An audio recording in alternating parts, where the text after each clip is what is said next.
Buenos días, soy Fernando Pizarro, soy auxiliar ayudante diplomado de la Cátedra A de Ginecología y eh, hoy me han encomendado dar una clase sobre lo que es la ecografía en ginecología. Es un tema muy extenso, vamos a tratar de ser lo más sintético posible. Hoy la ecografía es un método de diagnóstico por imágenes que se utiliza muchísimo en ginecología. Vamos a tratar de ver en qué momento de la ginecología, en qué aspectos de la ginecología podemos hacer uso de la ecografía, tanto en ginecología propiamente dicho, como también vamos a hablar un poco sobre patología mamaria. Yo desarrollé este cuadro para tratar de no olvidarnos todos los aspectos de la ecografía que podemos utilizar en ginecología. Y vamos a ir viendo uno por uno, explicando brevemente, repito, para no hacerlo tan extenso, y al final vamos a tratar de mostrar algunas imágenes para hacer algo un poco más práctico. Este cuadro nos dice que, bueno, la ecografía ginecológica la podemos abordar por vía abdominal, la podemos abordar por vía endovaginal y también podemos utilizar la ecografía mamaria en varios aspectos cada uno. Vamos a empezar a hablar sobre ecografía ginecológica por vía abdominal. La ecografía ginecológica por vía abdominal, estamos hablando de ecografía 2D, o sea, en dos dimensiones. Se utiliza, como bien dice ahí, un traductor de 3,5 MHz. No vamos a hacer mucha explicación sobre la técnica de la ecografía, ustedes saben que es ultrasonido, y en este caso apunto lo de los 3,5 MHz porque para entender que cada menor es la cantidad de megahertz que utiliza un traductor, va a tener mayor penetración en los tejidos y menor definición. Y por lo contrario, cuanto más megahertz tiene nuestro traductor, vamos a tener mucha mayor definición, pero a corta distancia. Entonces, la vía abdominal se utilizan este tipo de traductores que está en la imagen casi al centro arriba, que se denominan de tipo convex, porque la superficie es convexa, y en general son de 3,5 MHz. Vale decir que 3,5 MHz es una frecuencia baja dentro de los traductores, y con esto entonces podemos tener, repito, alta penetración, pero una imagen no tan buena como otros.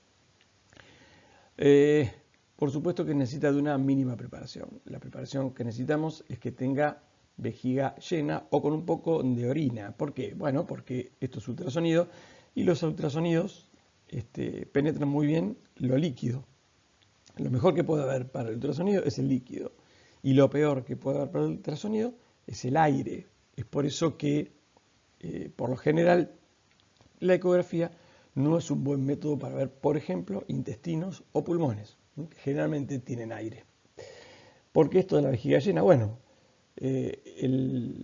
digamos, la frecuencia, el ultrasonido pasa a través de los líquidos y por ser muy bueno el líquido para pasar los ultrasonidos, por detrás o por debajo de un área líquida o de una zona líquida, existe lo que se denomina refuerzo posterior. Ese refuerzo posterior, en la imagen que estamos viendo ecográfica, aquí a la izquierda, fíjense que por debajo de la vejiga se alcanza a ver toda una zona más ecogénica.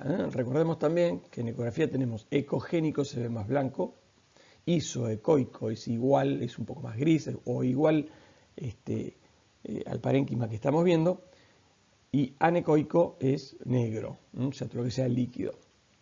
Por debajo entonces de una zona anecoica, en este caso líquido, vamos a tener una zona ecogénica fuerte que se denomina refuerzo posterior. Y vamos a ver muy bien por debajo. Por eso a nuestra paciente, para ver, por ejemplo, el cuerpo uterino, tenemos la vejiga por encima, por lo tanto le hacemos tomar algo de líquido para tener mejor visualización. Siguiendo con la vía abdominal, y en este cuadro, aquí dice vía abdominal en 3D, 3 dimensiones. Las 3 dimensiones es algo tecnológico que hace unos años ya ha aparecido. y no es ni más ni menos que formar una imagen en 3 dimensiones a través de varias imágenes en 2 dimensiones, ¿verdad? En realidad, esta tecnología no es utilizada en ginecología, ¿sí? Vía abdominal 3D en ginecología prácticamente no se utiliza. Tiene una amplia utilización hoy día en lo que es la ecografía obstétrica con todo lo que es la visualización fetal. ¿Sí? Habrán visto que no solamente existe la ecografía 3D, sino la 4D y recientemente la 5D. A ver, 3D nos habla de 3 dimensiones. 4D, ya que yo sepa, no vivimos en un mundo de 4 dimensiones y mucho menos de 5. Pero había que llamarlo de una manera al desarrollo tecnológico. 4D es una ecografía en 3 dimensiones en donde se le agrega movimiento. O sea que en el caso de obstetricia, mientras se va moviendo el bebé, nuestra imagen en 3 dimensiones también se va moviendo. Y el 5D es una tecnología un poco más reciente que lo único que hace es cambiar, digamos, artificialmente la iluminación de esta imagen en 4D y por lo tanto hacer una imagen un poco más real. Se denomina Realistic View y bueno, es algo, pero que tiene toda aplicación en obstetricia, realmente por vía abdominal y en 3 dimensiones en ginecología generalmente no se utiliza. ¿La podemos hacer? Sí, claro la podemos hacer. Por ejemplo, si yo quiero ver un dispositivo intrauterino, yo puedo hacer una imagen en 3 dimensiones y ver si ese dispositivo está muy cerca de la pared o no. Lo que pasa es que lo voy a poder hacer mejor por vía endovaginal, que ahora lo vamos a ver, y tal vez tenga en alguna paciente alguna contraindicación hacer una ecografía endovaginal. Entonces lo puedo utilizar por vía abdominal en 3D. No es lo más común realmente. Seguimos entonces y ya estamos ahora por vía abdominal, lo que es el ecodoppler. El ecodoppler es algo, sí, muy utilizado en todos los que hacemos ecografía. El ecodoppler, ahora vamos a ver, tenemos 2 tipos de ecodoppler, pero básicamente es algo, sí, muy utilizado. Muchas veces tenemos que ver vascularización del útero, vascularización del ovario. Por vía abdominal, lo que más se utiliza es el ecodoppler de las arterias uterinas. Cuando utilizamos ecodoppler de arterias uterinas, bueno, podemos utilizar básicamente en aquellas pacientes que son, por ejemplo, abortadoras habituales. ¿Sí? Las pacientes abortadoras habituales, una de las causas es que, digamos, las arterias uterinas nos muestren un patrón característico.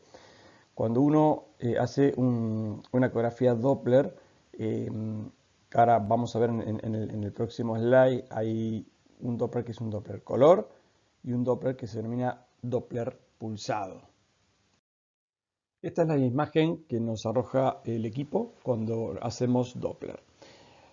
El cuadro de arriba dice Doppler color. Ese es el Doppler color. El Doppler color nos muestra en 2 colores, básicamente nos muestra en rojo y en azul, y no porque eso tenga que ver con arterias y venas en forma directa, pero sí en forma indirecta. O sea, el equipo está seteado como para que se pinte de rojo si un flujo se acerca al traductor y se pinte de azul si un flujo se va del traductor, se aleja del traductor. Por lo tanto, muchas veces tiene que ver con arterias y venas. Ese es el motivo por el cual lo hacen.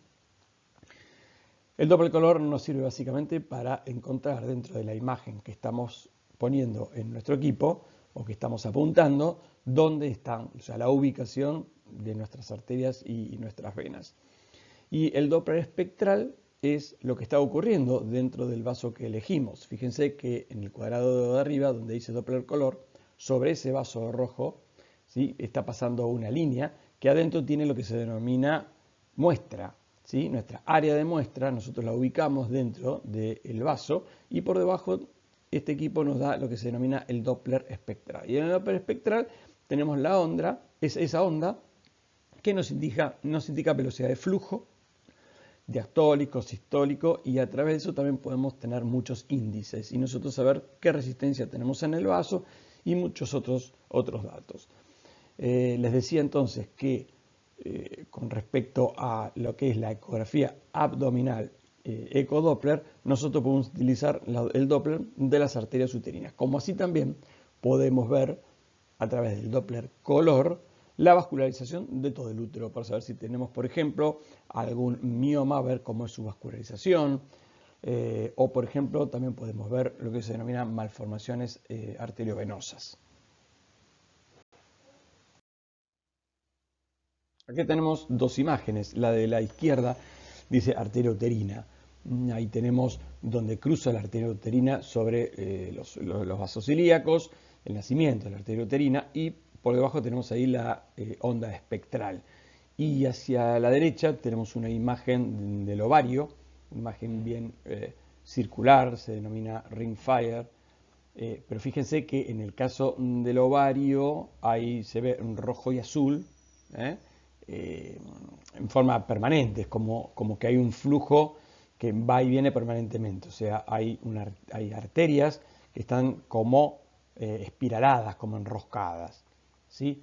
Estas son formas de ver a través del Doppler color la vascularización de lo que nosotros necesitemos. Si necesitamos un Doppler color para saber cómo es el tipo de vascularización, si es abundante o no, y también podemos sacar algunos índices, como en el caso de la arteria uterina, para ver algún tipo de patologías en algunas pacientes, como había dicho, en abortadoras recurrentes. Siguiendo con nuestro orden, pasamos a ver ahora la ecografía por vía endovaginal. Esto es endovaginal en dos dimensiones. Esta entonces es la ecografía por vía endovaginal. Utilizamos un traductor que la imagen es la que está aquí arriba a la derecha. Ese traductor tiene en un extremo, vemos que también es convexo, igual no se lo denomina convexo, pero es mucho más convexo. Tiene entre 5 y 7,5 MHz. Recuerden que a mayor cantidad de MHz sirve mejor, pero en forma cercana, o sea, no profundiza mucho. Y en este caso no precisa de vejiga llena, o sea, la paciente no necesita ningún tipo de preparación. De hecho, una vejiga llena nos va a molestar.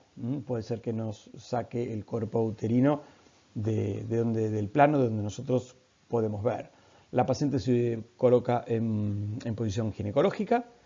Se utiliza, por supuesto, un protector de siliconado para utilizar la sonda endovaginal. Bueno, la ecografía endovaginal también la podemos hacer en 3 dimensiones, de la misma manera que lo habíamos visto por vía abdominal. En caso endovaginal se utiliza un poco más. Básicamente la utilizamos para ver la cavidad del cuerpo uterino, o sea, la cavidad endometrial, y para ver también, y para hacer volúmenes, por ejemplo, de los ovarios, en patologías como pueden ser ovarios poliquísticos, etcétera. En estas imágenes podemos ver hacia la izquierda una ecografía del cuerpo uterino en 3 dimensiones. En blanco y negro se alcanzan a ver los 3 cortes que van a terminar formando el 3D, que son el corte axial, coronal y sagital, y en color el resultado de su ecografía en 3D. Lo mismo en la imagen de la derecha con el ovario.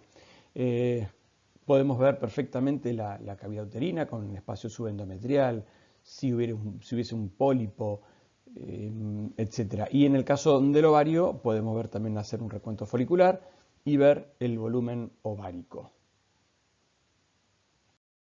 Por supuesto que por vía endovaginal también podemos hacer uso de la tecnología Doppler y en este caso con mucho más precisión sobre arterias y venas del cuerpo uterino y de los ovarios.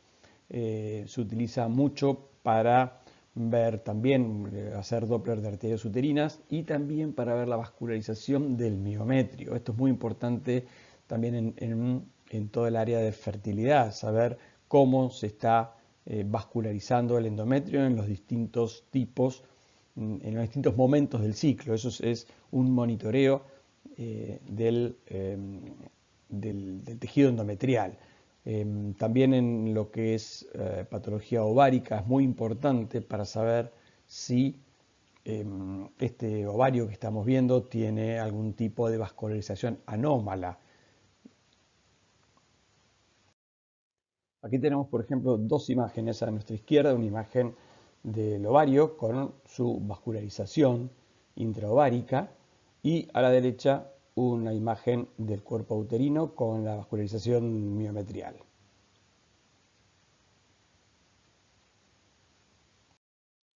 Pasamos entonces a todo lo que se refiere de ecografía mamaria y ecografía mamaria en dos dimensiones. La ecografía mamaria se utiliza un traductor de tipo lineal. Fíjense que en este caso el traductor que está puesto en la imagen arriba no tiene un borde o un final convexo, sino es lineal, por eso se lo denomina lineal y son de aproximadamente de 10 MHz o más también. Vale decir que son traductores que ven muy bien todo lo que tienen cerca y tienen muy poca penetración. Por eso se apoyan sobre la piel y ve perfectamente el tejido mamario subyacente. Y por supuesto no necesita ningún tipo de preparación. También en ecografía mamaria podemos hacer uso de la tecnología Doppler. Aquí tenemos imágenes que se obtienen con el traductor lineal.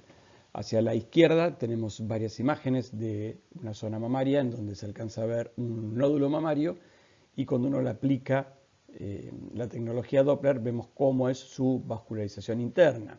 En la imagen que está a la izquierda y más o menos al medio alcanzamos a ver una imagen anecoica con toda una imagen intraquística y su vascularización central como un eje conectivo vascular. Eso generalmente se ve en los papilomas intraductales o más por debajo lo que se denomina un quiste complejo. Y en la imagen que está más hacia la derecha es una imagen en general de aspecto benigno porque tiene un eje transversal, es hipoecogénica de bordes bien definidos, pero tiene una vascularización perpendicular que está ingresando. En general estos son fibroadenomas y no tienen mayor relevancia, pero la vascularización también nos ayuda mucho para saber si esta imagen tiene algún grado de sospecha maligna. Y por último vamos a hacer un breve comentario a dos tecnologías que son muy modernas. En este caso, en primera instancia, lo que se denomina elastografía. La elastografía se basa básicamente en el grado de deformación de la imagen que estamos viendo cuando uno le aplica presión. Uno al aplicar presión sobre un nódulo, este nódulo va a sufrir ciertas deformaciones internas y eso va a estar codificado, el equipo lo va a codificar en un color. Va a ir más o menos del rojo al azul, donde el rojo pasando por el verde, donde el rojo es lo más deformable, lo verde deforma menos y el azul, la parte azul, es la parte más sólida del tumor. Esto también ayuda, no es imprescindible, pero ayuda para hacer sospechas de nuestros nódulos. Es así como existen estas tablas con distintos scores para tratar de determinar y darle un valor a nuestro nódulo y poder así generar un índice de sospecha.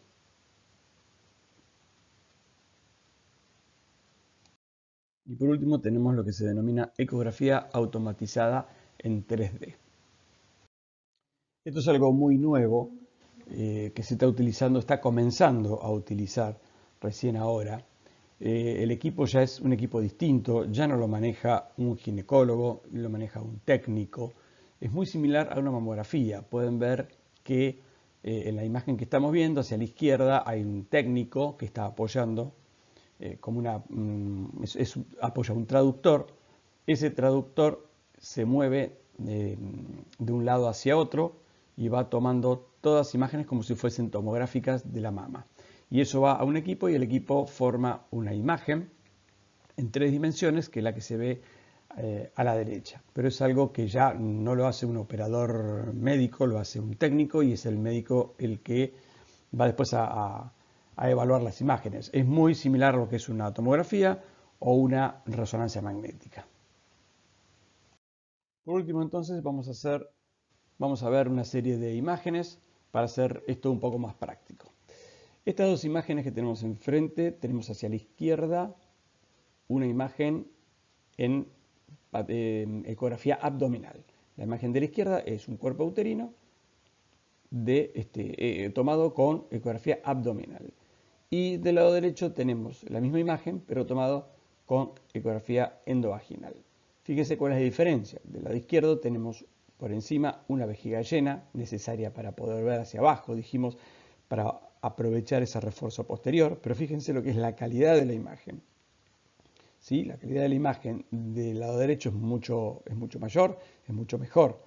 Fíjense cómo la calidad de imagen que tenemos a nivel del endometrio. En el endometrio del lado derecho podemos ver hasta inclusive las 3 hojas que definen nuestro endometrio, y también podemos ver hacia el cuello, bien hacia la derecha, 2 imágenes anecoicas que son glándulas cervicales. La diferencia de la calidad de la imagen es muy grande.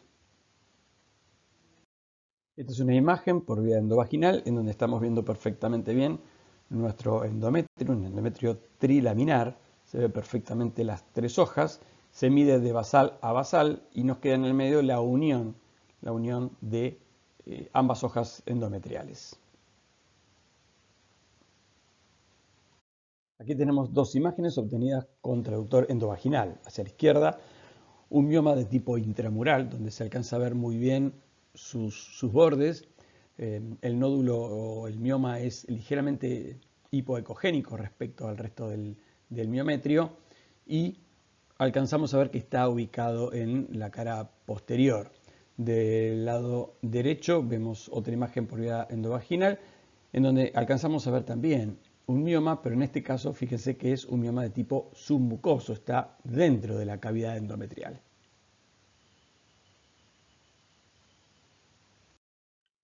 Ambas imágenes por vía endovaginal. Del lado izquierdo se alcanza a ver perfectamente un nódulo de tipo ecogénico que está ubicado sobre la hoja anterior de la cavidad endometrial, y esto obedece a un pólipo endometrial.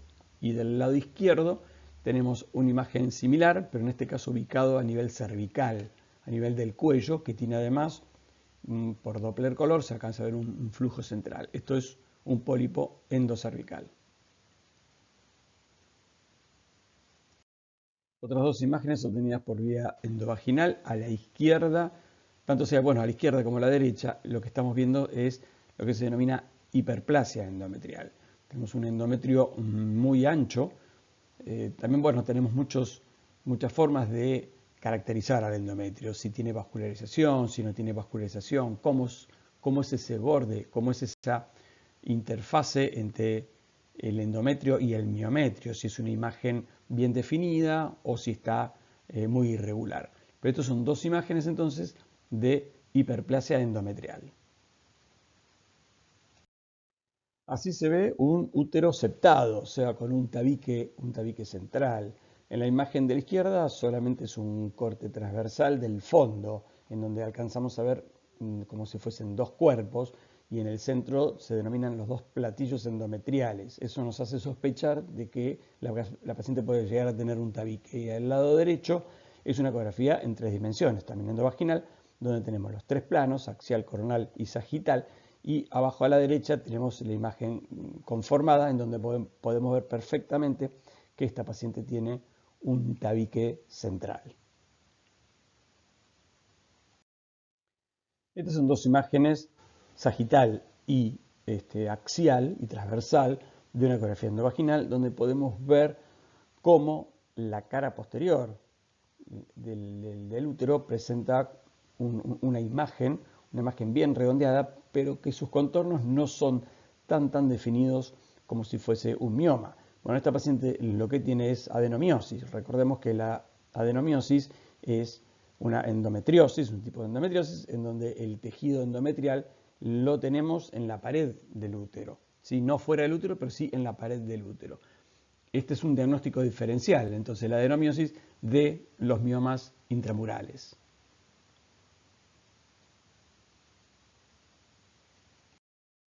Ahora empezamos a ver algunas imágenes ováricas. A la izquierda, un ovario visto con un traductor abdominal de 3,5 MHz. Y a la derecha, un ovario visto en sus dos cortes, sagital y transversal, visto por vía endovaginal. Obsérvese también la diferencia en la calidad de imagen.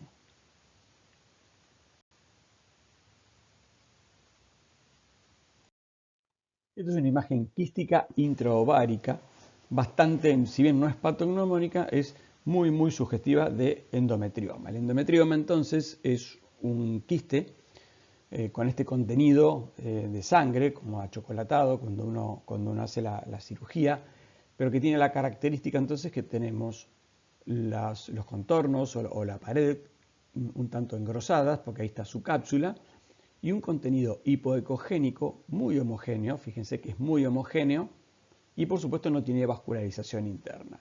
Esta es la imagen típica del endometrioma. En esta imagen podemos ver también dos imágenes endovaginales.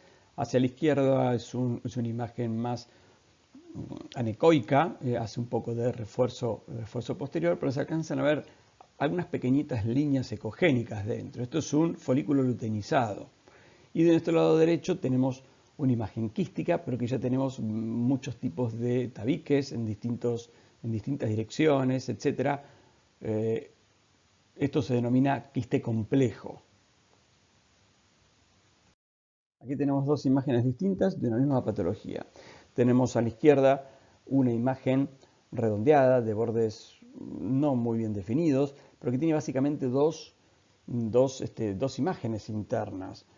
Una imagen más superior, un tanto más ecogénica, y por debajo, después de una interfase lineal, una imagen más hipoecogénica. Y del lado derecho, alcanzamos a ver una imagen bien ecogénica que hace sombra posterior, y hacia el costado alcanzamos a ver tres imágenes anecoicas que nos están hablando que ese es el ovario.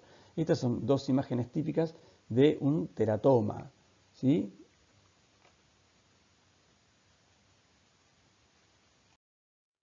Este ovario tiene como particularidad, nos está mostrando como algo particular, la distribución de sus folículos antrales. Fíjense que la distribución de los folículos es perfectamente periférica. Esto asociado con un ovario ligeramente aumentado de volumen es una imagen que podemos ver en aquellas pacientes que tienen síndrome de ovario poliquístico. Pero tenemos que tener en cuenta lo siguiente, que no toda paciente con síndrome de ovario poliquístico presenta este tipo de ecografía, ni toda paciente que tenga esta ecografía o que se vean sus ovarios así, tenga un síndrome de ovario poliquístico. ¿Sí? Aproximadamente un 60% de las pacientes con síndrome de ovario poliquístico clínico encontramos que pueden tener la distribución periférica de sus folículos antrales. Aquí tenemos dos imágenes obtenidas mediante traductor abdominal de patologías ováricas. Son dos imágenes que pertenecen a cáncer de ovario. Fíjense que la imagen es absolutamente irregular, es de tipo mixta, tiene partes sólidas, partes quísticas, no obedece a ningún patrón. Y seguramente si aplicamos tecnología Doppler vamos a encontrar una gran cantidad de vasos, de formación de neovasos. ¿Por qué lo estamos viendo por vía abdominal y no por vía endovaginal? Por una sencilla razón. Recordemos que la vía endovaginal tiene una calidad muy grande, pero todo lo que tiene cerca, no ve más allá. Estamos hablando en este caso de formaciones que están promediando los 7, 8, 9 centímetros. Muchas veces a nosotros nos derivan pacientes para tratar de categorizar imágenes intraabdominales. Se ven, por ejemplo, imágenes por vía abdominal de 7-8 centímetros, entonces nos solicitan que hagamos una ecografía endovaginal para mejor caracterización de la formación. Uno hace una ecografía endovaginal y no ve nada. Entonces, como no ve nada, busca por vía endovaginal, no ve nada, y de repente tiene otra paciente y en la vorágine del trabajo diario y tengo que ver otra paciente enseguida, etcétera, y dice, bueno, no veo nada y se va. Y la paciente se va con imagen de 8 centímetros que nosotros no vimos. Entonces, lo que siempre debemos hacer es que si la paciente nos viene derivada con alguna imagen vista previamente por un colega por vía abdominal grande y nosotros no la estamos viendo por vía endovaginal, siempre completar nuestro estudio con una vía abdominal, porque puede ser que esta tumoración que nos mandaron a evaluar no esté dentro de nuestro campo de la vía endovaginal y no la estemos viendo.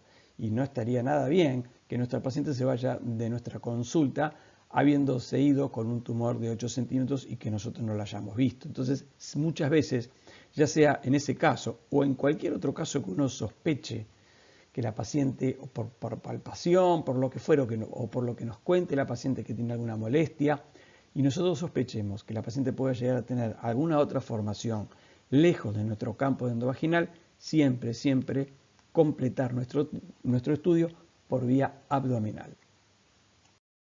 Aunque seamos ginecólogos y entendemos, por ejemplo, de patologías del útero y del ovario, en este caso estamos viendo dos imágenes donde al lado izquierdo tenemos un tumor de ovario con una parte sólida y otra parte líquida, sospechamos un cáncer de ovario. Insisto, aunque seamos ginecólogos, no está mal hacer una recorrida con traductor abdominal de todo el abdomen. Nosotros sabemos, si somos ginecólogos, que el cáncer de ovario puede provocar ascitis o puede provocar lesiones hepáticas. La imagen de la derecha nos está mostrando el polo superior del hígado con el riñón por debajo, el riñón derecho por debajo, y por encima o al costado un poco de nuestro hígado, toda un área anecoica que no es ni más ni menos que líquido libre. Entonces, eso también tenemos que hacerlo, aunque no vayamos a poder ponerlo en nuestro informe, porque no somos especialistas en diagnósticos por imágenes, para eso está el especialista en diagnóstico por imágenes, pero nosotros sabemos qué puede provocar un cáncer de ovario, entonces si vemos un ovario con una imagen que nos haga sospechar un cáncer de ovario, hacer una recorrida del abdomen no está nada mal. Estas son dos imágenes obtenidas por ecografía endovaginal de algo que solamente debe verse si tiene alguna patología. Y me estoy refiriendo a las trompas uterinas, a las trompas de falopio. Las trompas no deben verse por ecografía ni endovaginal ni por vía abdominal si las trompas son trompas sanas. Cuando la trompa tiene algún tipo de formación o lo más común que tengan un tipo de colección dentro, que las está dilatando, así las vamos a ver. Es así entonces como tenemos en la imagen a la izquierda tenemos y a la derecha ambas, es la típica imagen del hidrosalping. La imagen del hidrosalping es entonces la trompa con toda una imagen anecoica. Alcanzamos a ver pseudotabiques, que son tabiques que no van de lado a lado, que terminan al medio. Y fíjense también que vemos en las dos imágenes como unas imágenes ecogénicas parietales, redondeadas, pequeñitas. Eso se denominan perlas, imagen de perlas, y es patognomónico de que estamos viendo la trompa. Entonces, estas dos imágenes que estamos viendo son imágenes de hidrosalpinx.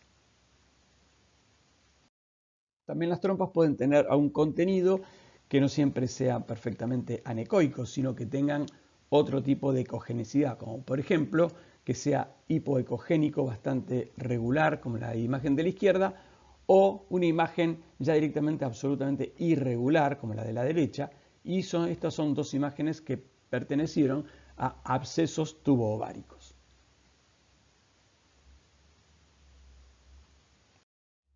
Y por supuesto, uno de los diagnósticos que también se puede hacer perfectamente por vía endovaginal es el del embarazo ectópico. Fíjense que estos son dos visualizaciones de embarazo ectópico bastante sencillas, o sea, en ambas estamos viendo el útero del lado medial y hacia el costado izquierdo estamos viendo el tejido, la decidua, inclusive en la imagen de la derecha, con el embrión dentro. A veces podemos encontrar también el embrión con latidos. No es la imagen más común, que más se presente del embarazo ectópico, pero uno siempre debe sospechar de embarazo ectópico cuando va a realizar una ecografía y tenemos una paciente con un test de embarazo positivo, una amenorrea, tenemos la cavidad uterina vacía y cuando hacia el costado, alguno de los dos anexos, de costados, alcanzamos a ver alguna imagen sospechosa, ¿sí? Asociado también a líquido libre en el fondo de saco de Douglas.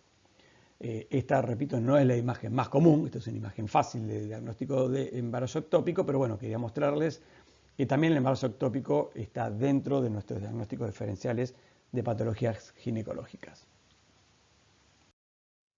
Hoy la ecografía podemos decir que tiene un sinfín de aplicaciones.